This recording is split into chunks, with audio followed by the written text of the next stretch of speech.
একটু ভেবে দেখুন, একজন মানুষের জীবনের দাম আল্লাহর কাছে কাবার চাইতেও বেশি, অথচ আজ তুচ্ছ কারণে কেবল সন্দেহের বশে সীমান্তে গুলি চালিয়ে মানুষ মারা হচ্ছে। ইসলামে কোনো নিরপরাধ মানুষকে রক্ত জড়ানোকে কবিরা গুনাহ এবং মানবতা বিরোধী অপরাধ হিসাবে গণ্য করা হয়েছে। সবুজ ঘাসের উপর ভোরের শিশির যখন মুক্তার মতো চকচক করে, তখন আমরা জীবনের নতুন স্বপ্ন দেখি। কিন্তু এই বাংলার কিছু জনপদ ভোরের সূর্য আসে আতঙ্ক নিয়ে, যেখানে নীল আকাশকে দ্বিখণ্ডিত করে রেখেছে এক নিষ্ঠুর কাঁটাতার।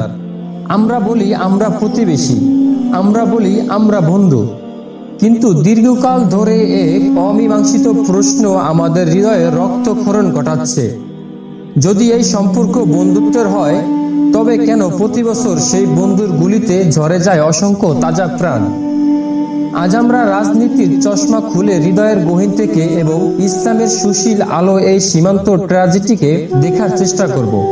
ইতিহাসের পাতায় বাংলাদেশ ও ভারতের সম্পর্ক অনেক পুরনো।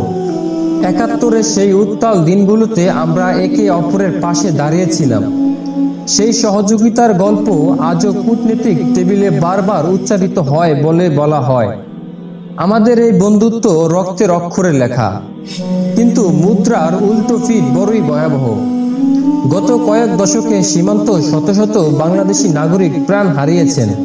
ফেলানির সেই ঝুলে থাকা নিথর দেহটি আজও আমাদের বিবেককে চাবুক মারে। কিশোরী থেকে বৃদ্ধ, কৃষক থেকে রাখাল, কেউ বাদ যাচ্ছে না এই নির্মমতা থেকে। যারা ভাবেন ভারত আমাদের অকৃত্রিম বন্ধু, তাদের মনে আজ বড় সংশয়। কারণ ইসলাম আমাদের শেখায় বন্ধুত্বের হাত কখনো রক্তে রঞ্জিত হয় না। ইসলাম শান্তির ধর্ম, ইসলাম ন্যায়ের ধর্ম। মহান আল্লাহ রব্বুল আলামিন পবিত্র কোরআনে ঘোষণা করেছেন, যে ব্যক্তি অন্যায়ভাবে কাউকে হত্যা করলো, সে যেন দুনিয়ার সব মানুষকে হত্যা করলো। এই আয়াত শুধু মুসলমানদের জন্য নয়, এটি পুরো মানব জাতির জন্য এক ঘোষণা।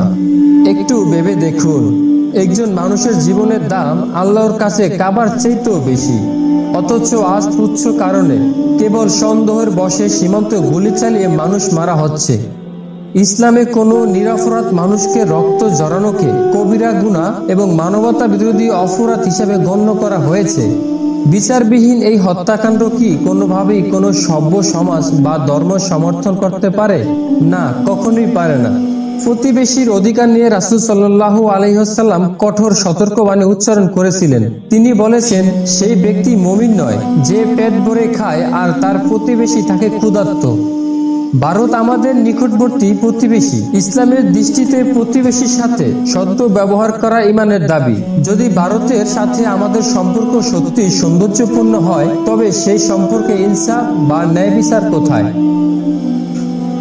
ইসলাম বলে, তুমি তোমার ভাইয়ের জন্য তাই পছন্দ করো যা তুমি নিজে পছন্দ করো। ভারতের সীমান্তরক্ষী বাহিনী যখন ট্রিগারে আঙ্গুল রাখে, তখন তারা কি একবারও ভাবে না যে এই মানুষটি তাদের এক প্রতিবেশী? কোনো সম্পর্কই ভয়ের উপর টিকে থাকতে পারে না। ভালোবাসা এবং নিরাপত্তা যেখানে নেই, সেখানে বন্ধুত্বের দাবি কেবল একটি সুন্দর প্রলোভ ছাড়া আর কিছুই নয়। সীমান্তে যারা মারা যান, তারা কেউ কেবল একটি সংখ্যায় নন। তারা কারো সন্তান, কারো বাবা কিংবা কারো একমাত্র আয়ের উৎস। তাদের মৃত্যু মানে একটি পুরো পরিবারের ধূলিসাৎ হয়ে যাওয়া। যখন কোনো মা তার সন্তানের লাশের অপেক্ষায় সীমান্তের ওপারে তাকিয়ে থাকেন, তখন সেই চোখের জল আল্লাহর আরশকে কাঁপিয়ে দেয়। রাসূলুল্লাহ সাল্লাল্লাহু আলাইহি ওয়াসাল্লাম বলেছেন, মজলুমের বরদোয়া থেকে বেঁচে থাকো, কারণ তার এবং আল্লাহর মাঝে কোনো পর্দা থাকে না। আজ আমরা এক দলকে ভাবতে দেখি ভারত আমাদের বন্ধু, আবার অন্য দল একে ঘৃণা করে। কিন্তু ইসলামের দৃষ্টিতে আমাদের আবেগ হওয়া উচিত সত্য এবং ন্যায়ের পক্ষে। যদি ভারত আমাদের বন্ধু হয়, তবে তাদের আচরণে সেই বন্ধুত্বর প্রতিফলন থাকতে হবে। জুলুম করে কখনো বন্ধুত্ব জয় করা যায় না। বাংলাদেশ একটি মুসলিম সংখ্যাগরিষ্ঠ দেশ। এদেশের মানুষের হৃদয়ে ইসলামের তৌহিদি চেতনা বহমান। আমরা কারো সাথে শত্রুতা চাই না, কিন্তু আমরা আমাদের অধিকার বিসর্জন দিয়ে দাসত্ব চাই না। ইসলাম আমাদের শিখিয়েছেন, দাতা ও গৃহীতার মধ্যে নয়, বরং দুই ভাইয়ের মধ্যে সম্পর্ক হবে সমঝোতার। সীমান্তে মানুষ মারা বন্ধ করতে হলে কেবল কূটনীতিক আলোচনা যথেষ্ট নয়, বরং হৃদয়ের পরিবর্তন এবং ন্যায় বিচারের মানসিকতা প্রয়োজন।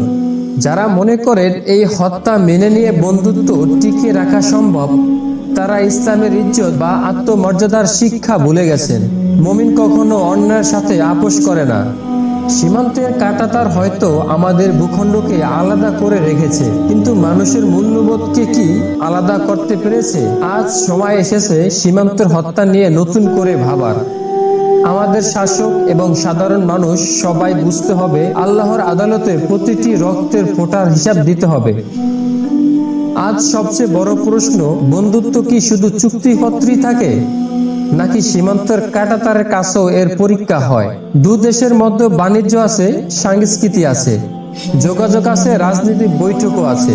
তাহলে সীমান্ত কেন এত মৃত্যু? এই প্রশ্ন ঘৃণার নয়, এই প্রশ্নটি জবাবদিহিতার। মানুষের জীবন কি এতই সস্তা? যদি আমরা সত্যিই বন্ধু হই, তাহলে সীমান্ত কেন এত রক্ত? যদি আমরা সত্যিই সভ্য হই, তাহলে বিচার কেন বন্দুকের নলে? যদি আমরা সত্যিই মানুষ হই, তাহলে কান্না কেন শুধু সীমান্তর ওপারেই শোনা যায়? বন্ধুত্বের দাবি হতে হবে পারস্পরিক সম্মান এবং নিরাপত্তার উপর ভিত্তি করে। আসুন আমরা সেই দিনের জন্য দোয়া করি, যেদিন সীমান্ত কোনো মায়ের বুক খালি হবে না, যেদিন কাঁটাতন নয় বরং ন্যায় বিচার ও ইনসাফ হবে দুদেশের সম্পর্কের মূল ভিত্তি। এই ভিডিওটি কোনো দেশের বিরুদ্ধে নয়, কোনো জাতির বিরুদ্ধেও নয়, কোনো রাজনীতির পক্ষে নয়, এটি একমাত্র ন্যায়ের পক্ষে। মনে রাখবেন, জীবন আল্লাহর দান, একে কেড়ে নেওয়ার অধিকার কেবলই তারই আছে। আমাদের এই ভিডিওটি ভালো লাগলে আমাদের চ্যানেল সাবস্ক্রাইব করে রাখবেন।